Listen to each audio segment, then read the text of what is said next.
السلام علیکم ورحمۃ اللہ وبرکاتہ۔ آج ہم سورہ انفال کا رکوع نمبر 3 اور آیت نمبر 21 کے بارے میں پڑھیں گے۔ سب سے پہلے تو ہم اس کے ترجمے کو دیکھ لیتے ہیں۔ بسم اللہ الرحمن الرحیم۔ وَلَا تَكُونُوا، اور نہ تم ہو جاؤ کالذین، ان لوگوں جیسے، قالوا جو کہتے ہیں، سمعنا ہم نے سن لیا، وہم لا یسمعون اور وہ نہیں سنتے۔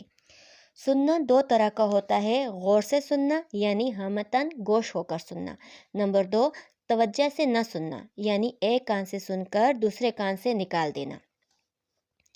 قرآن مجید مومنوں کو یہ پیغام دے رہا ہے کہ اے مومنوں، ان لوگوں کی طرح نہ ہو جانا جو کہتے ہیں ہم نے سن لیا، مگر حقیقت میں وہ سنتے نہیں، بلکہ تم اللہ کے پیغام کو غور سے سنو اور اس پر عمل بھی کرو۔ کفار سننے کا دعویٰ تو کرتے تھے مگر اسے سمجھنے کی کوشش نہیں کرتے تھے، یعنی وہ آنکھیں تو رکھتے تھے مگر پیغام حق کی روشنی کو دیکھ نہیں پاتے تھے۔ ان کے کان تو تھے مگر وہ پیغام حق کو سن کر اس پر ایمان نہیں لاتے تھے۔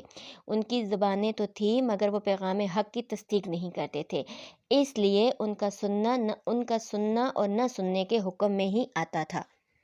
اس آیت میں یہ تنبیہ کی جا رہی ہے کہ کفار کی طرح نہ ہو جاؤ کہ جو سن کر بھی انسنا کر دیتے تھے، جو دیکھ کر بھی اندیکھا کر دیتے تھے۔